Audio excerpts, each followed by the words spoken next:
Hi friends, ಎಲ್ಲರಿಗೂ ನಮಸ್ಕಾರ. ಬನ್ನಿ ಫ್ರೆಂಡ್ಸ್, ಶಾರದೆ ಸೀರಿಯಲಿನ ಇವತ್ತಿನ ಸಂಚಿಕೆಯಲ್ಲಿ ಏನಾಗ್ತಿದೆ ಅಂತ ನೋಡ್ಕೊಬರೋಣ.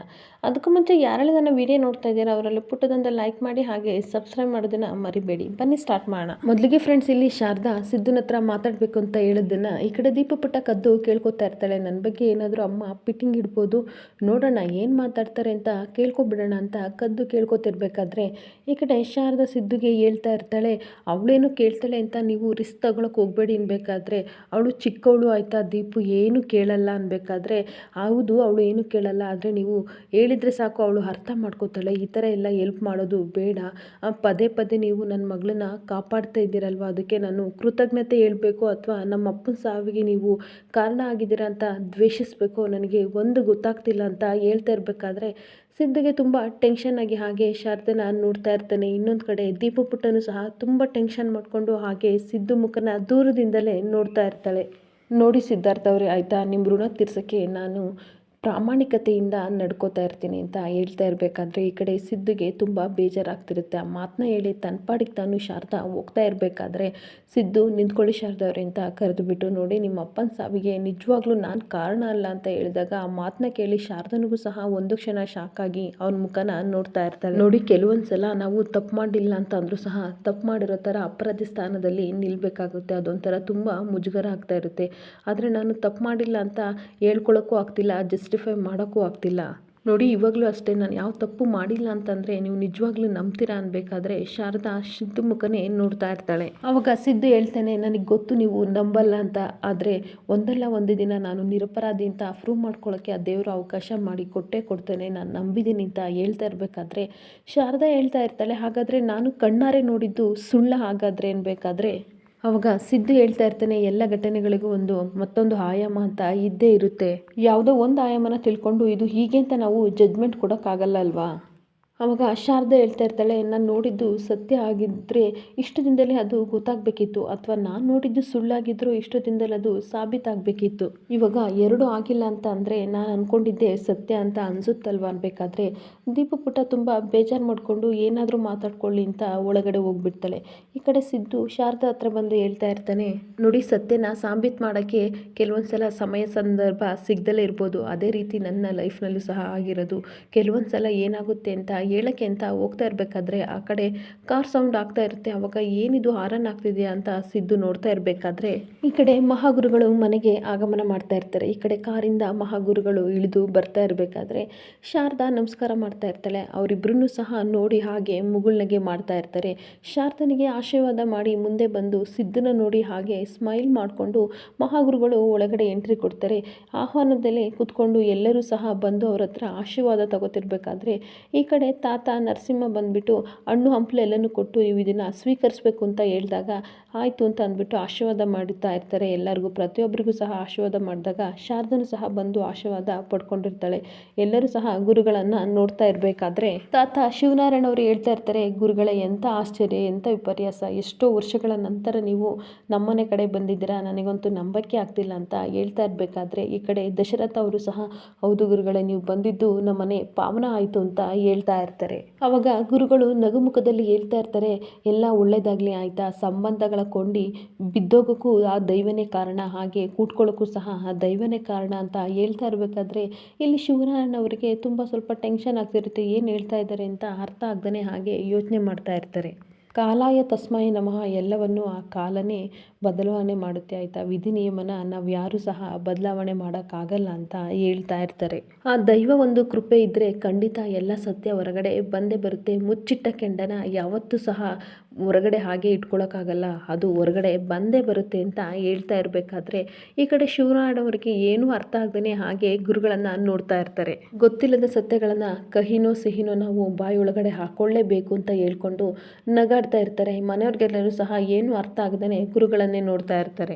ಆಗ ಗುರುಗಳು ನಗುಮುಖ ಮಾಡಿಕೊಂಡು ಹಾಗೆ ಪಾರಿಜಾತ ಕಡೆ ಕಣ್ಬಿಟ್ಟು ನೋಡ್ತಾ ಇರ್ತಾರೆ. ಹಾಗೆ ಜ್ಯೋತಿಕನೂ ಸಹ ನೋಡಿಬಿಟ್ಟು ಹಾಗೆ ಸುಮ್ಮನಾಗಬೇಕಾದ್ರೆ ತಾತ ಶಿವನಾರಾಯಣ ಅವರು ಹೇಳ್ತಾ ಇರ್ತಾರೆ, ದಯವಿಟ್ಟು ನಮ್ಮನ್ನು ಕ್ಷಮಿಸಿ, ನೀವು ಬರೋ ವಿಷಯ ನಮಗೆ ಗೊತ್ತಿರಲಿಲ್ಲ, ಇಲ್ಲಾಂದಿದ್ರೆ ಮುಂಚೆನೇ ಪೂಜೆಗೆಲ್ಲ ರೆಡಿ ಮಾಡ್ಕೋತಾ ಇದ್ದೆ, ಇದರಲ್ಲೇನಾದರೂ ಲೋಪ ಆಗಿದ್ರೆ ದಯವಿಟ್ಟು ನನ್ನ ಕ್ಷಮಿಸಿ ಅಂತ ಹೇಳ್ತಾ ಇರಬೇಕಾದ್ರೆ ಅದು ಆ ಮಾತು ಯಾಕೆ ಕೇಳ್ತಾ ಇದ್ದೀರಾ ಆಯಿತಾ, ಏನೂ ಆಗಿಲ್ಲ, ನನಗೆಲ್ಲ ಅನುಕೂಲವಾಗಿ ಇದೆ ಅಂತ ಗುರುಗಳು ಹೇಳ್ತಾ ಇರ್ತಾರೆ.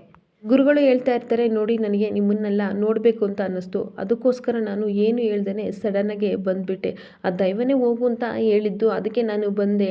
ನಿಮಗೇನು ಹೇಳಬೇಕು ಅಂತ ಅನ್ನಿಸ್ತು, ಅದಕ್ಕೆ ನಾನು ಬಂದೆ ಅಷ್ಟೇ ಅಂತ ಹೇಳ್ತಾ ಇರಬೇಕಾದ್ರೆ ಮನೆಯವರೆಲ್ಲರೂ ಸಹ ಮುಗುಳ್ನಗೆ ಮಾಡಿಕೊಂಡು ಖುಷಿಯಿಂದ ಗುರುಗಳನ್ನೇ ನೋಡ್ತಾ ಇರ್ತಾರೆ. ಮತ್ತೆ ಗುರುಗಳು ಮನೆಯವರೆಲ್ಲರನ್ನೂ ಸಹ ಒಂದು ಸಲ ನೋಡಿಬಿಟ್ಟು, ಎಲ್ಲಿ ನಿಮ್ಮ ಮಗಳು ಮತ್ತು ಅಳಿಯ ಅಂತ ಕೇಳ್ತಿರ್ಬೇಕಾದ್ರೆ, ಓಹೋ ವಿಮಲನ, ಅವಳು ಕಾಲು ಸ್ವಾಧೀನ ಆಗಿದೆ ಈ ಥರ, ಅದಕ್ಕೋಸ್ಕರ ಅವಳು ಫಿಸಿಯೋಥೆರಪಿ ಮಾಡಿಸ್ಕೊಬರೋಕ್ಕೆ ಅಂತ ಹಾಸ್ಪಿಟ್ಲಿಗೆ ಹೋಗಿದ್ದಾರೆ ಗುರುಗಳೇ, ನೀವು ಬರ್ತೀರಾ ಅಂತ ಗೊತ್ತಿದ್ದಿದ್ರೆ ಅವ್ರನ್ನ ನಾನು ಖಂಡಿತ ಕಳಿಸ್ತಿರ್ಲಿಲ್ಲ ಅಂದಾಗ, ಬೇಜಾರು ಮಾಡ್ಕೋಬೇಡಿ, ಪರವಾಗಿಲ್ಲ ಆಯಿತಾ, ಅವರು ಹೋಗ್ಬಿಟ್ಟು ಬರಲಿ, ಎಷ್ಟೋ ದಿನಗಳಿಂದ ಕಳೆದೋಗಿರೋ ರತ್ನ ನಿಮಗೆ ಮತ್ತೆ ಸಿಗ್ತಾ ಇದೆ ಅಂತ ಅನ್ಬೇಕಾದ್ರೆ ಎಲ್ಲರೂ ಸಹ ಆಶ್ಚರ್ಯವಾಗಿ ಗುರುಗಳನ್ನೇ ಖುಷಿಯಿಂದ ನೋಡ್ತಾ ಇರ್ತಾರೆ. ಅವಾಗ ಪಾರಿಜಾತ ಹೇಳ್ತಾ ಇರ್ತಾಳೆ, ಹಾಗಾದರೆ ಮನೇಲಿ ಶುಭ ಕಾರ್ಯ ನಡೆಯುತ್ತೆ ಗುರುಗಳೇ ಅಂತ ಅನ್ಬೇಕಾದ್ರೆ ಗುರುಗಳು ಹೇಳ್ತಾ ಇರ್ತಾರೆ, ತುಂಬ ದಿನಗಳಿಂದ ನಿಮ್ಮ ಕುಲದೇವರಿಗೆ ಪೂಜೆನ ನೀವು ಮಾಡಿಸಿಲ್ಲ, ನೀವು ಹೋಗ್ಬಿಟ್ಟು ಒಂದು ಪೂಜೆನ ಮಾಡಿಸ್ಬೇಕು ಅಂತ ಹೇಳ್ಬೇಕಾದ್ರೆ ಮತ್ತೆ ಗುರುಗಳು ಹೇಳ್ತಾ ಇರ್ತಾರೆ, ನಮಗೆ ಎಷ್ಟೇ ಕಷ್ಟ ಸುಖ ಏನೇ ಇರಲಿ ಆಯಿತಾ, ನಮಗೆ ಜನ್ಮ ಕೊಟ್ಟ ಆ ಕುಲದೇವ್ರನ್ನ ನಾವು ಮರಿಬಾರ್ದು ಅಂತ ಹೇಳ್ಬೇಕಾದ್ರೆ ದಶರಥ ಹೇಳ್ತಾ ಇರ್ತಾರೆ, ಹೌದು ಅಪ್ಪ, ನಾವು ಎಷ್ಟೋ ದಿನ ಆಯಿತು ನಮ್ಮ ಕುಲದೇವ್ರಿಗೆ ಹೋಗಿ ಅಂತ ಹೇಳ್ಬೇಕಾದ್ರೆ ತಾತ ಶಿವನಾರಾಯಣ ಅವರು ಸಹ ಹೇಳ್ತಾ ಇರ್ತಾರೆ, ಹೌದು ನಾವು ನಮ್ಮ ಕುಲದೇವ್ರನ್ನೇ ಬಿಟ್ಟಿದ್ದೀವಿ ಗುರುಗಳೇ, ಆದಷ್ಟು ಬೇಗ ಹೋಗಿ ಪೂಜೆನ ನಾನು ಮಾಡಿಸ್ತೀನಿ ಅನ್ಬೇಕಾದ್ರೆ ಈ ಕಡೆ ಸುಮಿತ್ರಾ, ಮಾವ ಹೌದು ಮಾವ ನಾವು ಹೋಗಲೇಬೇಕು, ಯಾಕೆಂದರೆ ನೀವು ಹುಷಾರು ತಪ್ಪಿದಾಗ ನಾನು ಅರ್ಕೆ ಮಾಡ್ಕೊಂಡಿದ್ದೆ, ಇವಾಗ ನೋಡಿ ಆ ಕುಲದೇವರೇ ನಮ್ಮನ್ನು ಕರ್ಸ್ಕೊತಾ ಇದ್ದಾರೆ ಅಂತ ಹೇಳ್ತಾ ಇರ್ತಾಳೆ. ಅವಾಗ ದಶರಥ ಹೇಳ್ತಾ ಇರ್ತಾರೆ, ಮನೇಲಿ ಏನೇನೋ ಆಗ್ತಾ ಇದೆ ಅಲ್ವಾ, ಒಂದ್ಸಲ ಹೋಗಿ ಬಂದರೆ ಒಳ್ಳೇದಾಗುತ್ತೆ ಅಂತ ಹೇಳ್ತಾ ಇರಬೇಕಾದ್ರೆ ಈ ಕಡೆ ಪಾರಿಜಾತ ಹೇಳ್ತಾ ಇರ್ತಾಳೆ, ಗುರುಗಳೇ ಆದಷ್ಟು ಬೇಗ ಸಿದ್ಧಿಗೂ ಮತ್ತು ಜ್ಯೋತಿಕಗೆ ಮದುವೆ ಆಗಲಿ ಅಂತ ಆಶೀರ್ವಾದ ಮಾಡಿ ಅಂತ ಹೇಳ್ಬೇಕಾದ್ರೆ ಈ ಕಡೆ ಗುರುಗಳು ಮುಗುಳ್ನಗೆ ಮಾಡಿಕೊಂಡು ಪಾರಿಜಾತನೇ ನೋಡ್ತಾ ಇರ್ತಾರೆ. ಆಗ ಗುರುಗಳು ಹೇಳ್ತಾ ಇರ್ತಾರೆ, ಸಕಲ ಚಲ ಪ್ರಾಣಿಗಳಿಗಾಗಲಿ ಅಥವಾ ಎಲ್ಲದಕ್ಕಾಗಲಿ ಗಂಟು ನಟ್ಟು ಅಂತ ಭಗವಂತ ಬೆಸ್ತಿರ್ತಾನೆ, ನಾನು ಯಾರಮ್ಮ, ನಾನು ಕೇವಲ ಒಬ್ಬ ಗುರುಮಾನವ ಅಷ್ಟೇ ಆಯಿತಾ, ಅದು ನಾನು ಯಾರೂ ಅಲ್ಲ, ನಿಮ್ಮ ಥರ ಒಬ್ಬ ಮನುಷ್ಯ, ಅದಕ್ಕೆ ಇದಕ್ಕೂ ನನಗೂ ಸಂಬಂಧ ಇಲ್ಲ, ನನ್ನ ಆಶೀರ್ವಾದಕ್ಕಿಂತ ಎಲ್ಲದೂ ಸಹ ನಡೆಯುತ್ತೆ ಅನ್ನೋಕ್ಕಿಂತ ನಿಮ್ಮ ಕುಲದೇವ ಇದನ್ನೆಲ್ಲ ಅವನೇ ಎಲ್ಲವನ್ನು ಸರಿ ಮಾಡ್ತಾನೆ ಅಂತ ಹೇಳಿದಾಗ ಪಾರಿಜಾತನಿಗೆ ಸ್ವಲ್ಪ ಟೆನ್ಷನ್ ಆಗ್ತಾ ಇರುತ್ತೆ. ಮತ್ತೆ ಈ ಕಡೆ ಶಿವನಾರಾಯಣ ಅವರು ಹೇಳ್ತಾ ಇರ್ತಾರೆ, ಇಷ್ಟು ದಿನ ಏನೇನೋ ತೊಂದರೆಗಳು ಬಂದಿದ್ವಿ, ನನಗೂ ಅಷ್ಟೇ ತುಂಬ ಆಲೋಚನೆಗಳು ಬರ್ತಾ ಇದ್ವಿ, ಇವಾಗ ಸಮಾಧಾನ ಆಗ್ತಾ ಇದೆ ನಿಮ್ಮ ಮಾತನ್ನ ಕೇಳಿ, ಇವತ್ತು ನಾನು ನಿಶ್ಚಿಂತೆಯಿಂದ ನಿದ್ದೆ ಮಾಡ್ಬೋದು ಅಂತ ಹೇಳ್ಬೇಕಾದ್ರೆ ಗುರುಗಳು ಹಾಗೆ ಸ್ಮೈಲ್ ಮಾಡ್ತಾ ಇರ್ತಾರೆ. ಈ ಕಡೆ ದಶರಥನು ಸಹ, ಹೌದು ಗುರುಗಳೇ, ಎಲ್ಲ ನೀವು ಏನೇನು ಹೇಳಿದಿರ ಅದೆಲ್ಲ ನಿಜ ಆಗಿದೆ, ವಿಮಲನ ಮಗನಿಗೂ ನನ್ನ ಮಗಳಿಗೂ ಮದುವೆ ಆಗಿಬಿಟ್ರೆ ದೊಡ್ಡ ಜವಾಬ್ದಾರಿ ಕಳೆದ್ಬಿಡುತ್ತೆ ಅಂತ ಹೇಳ್ತಾ ಇರ್ತಾನೆ. ಕೆಲವು ಸತ್ಯಗಳು ನಿಮ್ಮ ಊಹೆಗೂ ಸಹ ಮೀರಿರ್ಬೋದು, ವಿಧಿ ನಿಯಮಗಳನ್ನು ಯಾವತ್ತೂ ನಾವು ಬದಲಾವಣೆ ಮಾಡೋಕ್ಕಾಗಲ್ಲ ಅಂತ ಹೇಳ್ತಾ ಇರಬೇಕಾದ್ರೆ ಏನು ಹೇಳ್ತಿದ್ದಾರೆ ಅಂತ ತುಂಬ ಗೊಂದಲದಲ್ಲಿ ದಶರಥ ಮತ್ತು ಸುಮಿತ್ರಾ ಇಬ್ಬರು ಸಹ ಯೋಚನೆ ಮಾಡ್ತಾ ಇರ್ತಾರೆ. ಮತ್ತೆ ಗುರುಗಳು ಹೇಳ್ತಾ ಇರ್ತಾರೆ, ಯಾವಾಗ ಏನು ಎಲ್ಲಿ ಆಗಬೇಕೋ ಅದು ಹಾಗೆ ಆಗುತ್ತೆ, ವಿಧಿ ಬರಹನ ತಪ್ಸೋಕ್ಕೆ ನಮ್ಮಿಂದ ಯಾರ ಕೈಲೂ ಸಾಧ್ಯ ಇಲ್ಲ ಅಂತ ಹೇಳ್ಬೇಕಾದ್ರೆ ವಿಧಿ ಬರಹನ ತಪ್ಸೋಕ್ಕೆ ಸ್ವತಃ ದೇವರಿಂದಲೂ ಸಾಧ್ಯ ಇಲ್ಲ, ನಾನು ಹೇಳಿರೋ ಮಾತು ಸತ್ಯ ಹಾಗೆ ಆಗುತ್ತೆ ಅಂತ ಹೇಳ್ತಾ ಇರ್ತಾರೆ. ಈ ಕಡೆ ಪಾರಿಜಾತನಿಗೂ ಜ್ಯೋತಿಕನಿಗೂ ಸ್ವಲ್ಪ ಟೆನ್ಷನ್ ಆಗ್ತಾ ಇರುತ್ತೆ, ಆದರೂ ಸಹ ಏನೋ ನಗುಮುಖ ಮಾಡಿಕೊಂಡು ಹಾಗೆ ಸುಮಿತ್ರನ ನೋಡ್ತಾ ಇರ್ತಾರೆ.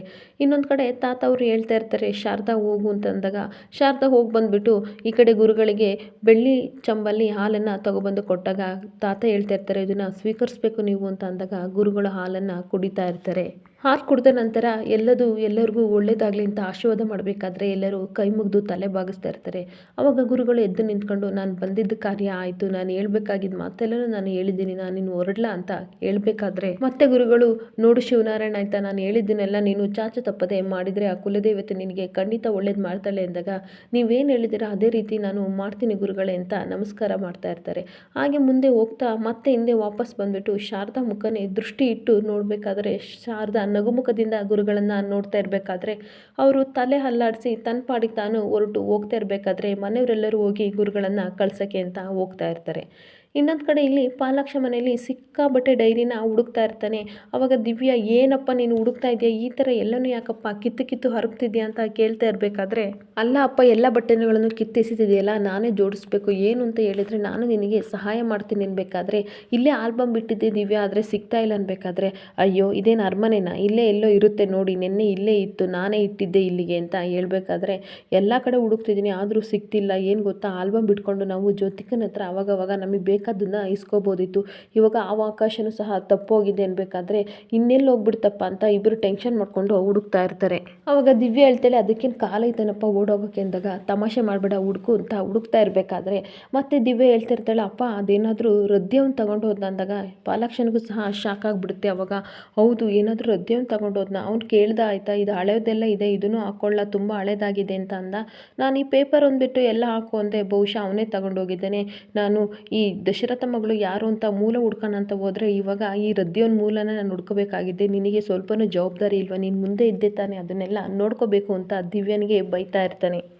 ಈ ರದ್ದಿಯವನ್ನ ನಾನು ಎಲ್ಲಪ್ಪ ಹುಡ್ಕೋಕೆ ಹೋಗಲಿ ಆಯಿತಾ, ಹೆಂಗೋ ಒಂದು ಆಲ್ಬಮ್ ಬಿತ್ತು ಅದನ್ನ ಹೇಳಿ ಜ್ಯೋತಿಕನ ಹತ್ರ ಬೇಕಾಗಿದ್ದನ್ನ ನಾನು ಕಿತ್ಕೋಬೋದಿತ್ತು, ಇವಾಗ ಏನು ಮಾಡಲಿ ಅಂತ ತುಂಬ ಟೆನ್ಷನ್ ಮಾಡ್ಕೋತಾ ಇರ್ತಾನೆ. ಇನ್ನೊಂದು ಕಡೆ ಇಲ್ಲಿ ಸಿದ್ದು ಔಟ್ಸೈಡ್ ಕೂತ್ಕೊಂಡು ವರ್ಕ್ ಮಾಡ್ತಾ ಇರಬೇಕಾದ್ರೆ ಅಲ್ಲಿಗೆ ಜ್ಯೋತಿಕ ಬಂದು ಹೇಳ್ತಾ ಇರ್ತಾಳೆ, ಏನು ಮಾಡಿಸಿದ್ಯಾ ಸಿದ್ದು, ಯಾವಾಗಲೂ ಆಫೀಸ್ ವರ್ಕ್ ಮಾಡ್ತಾ ಇರ್ತೀಯಲ್ಲ, ಆಫೀಸ್ ಕೆಲಸನ ಆಫೀಸಲ್ಲೇ ಬಿಟ್ಬಿಡು ಆಯಿತಾ, ನಿನಗೇನಾದರೂ ಇನ್ನೊಬ್ಬರು ವರ್ಕರ್ ಬೇಕು ಅಂತಂದರೆ ನಾನು ಸ್ಟಾಫ್ನ ಅರೇಂಜ್ ಮಾಡ್ಕೋತೀನಿ, ಆವಾಗ ಯು ವಿಲ್ ಬಿ ಫ್ರೀ ಆಗ್ತೀಯ ಅಂತ ಅನ್ಬೇಕಾದ್ರೆ ಅವಳ ಮುಖ ನಾನು ನೋಡ್ತಾ ಸ್ಮೈಲ್ ಮಾಡಿಕೊಂಡು ಥ್ಯಾಂಕ್ಸ್ ಜೋ ಆಯಿತಾ, ಆದರೆ ನನ್ನ ಕೆಲಸನ ನಾನು ಬೇರೆ ಯಾರಿಗೂ ಸಹ ಕೊಡೋಕ್ಕೆ ಇಷ್ಟಪಡಲ್ಲ, ನನ್ನ ಕೆಲಸನ ನಾನೇ ಮಾಡೋಕ್ಕೆ ಫ್ರೀ ಕೊಟ್ಟರೆ ಅಷ್ಟೇ ಸಾಕು ಅಂತ ಹೇಳ್ತಾ ಇರ್ತಾನೆ. ಈ ಕಡೆ ಜ್ಯೋತಿಕಾ ಕೋಪ ಮಾಡಿಕೊಂಡು, ಆಗಲಿಂದ ನಾನು ಇಲ್ಲೇ ಕೂತಿದ್ದೀನಿ, ಅಟ್ಲೀಸ್ಟ್ ನಿನ್ನ ಜೊತೆ ಮಾತಾಡಬೇಕು ಅಂತ ಒಂದು ಕರ್ಟಸಿನಾದರೂ ನಿನಗೆ ಬೇಡವಾ ಅಂದಾಗ ಹಾಗೆ ಮುಖ ನೋಡಬೇಕಾದ್ರೆ ನಿನ್ನ ಜೊತೆ ನಾನು ಇಂಪಾರ್ಟೆಂಟ್ ವಿಷಯ ಮಾತಾಡಬೇಕು ಅಂತ ಹೇಳ್ತಾ ಇರ್ತಾಳೆ.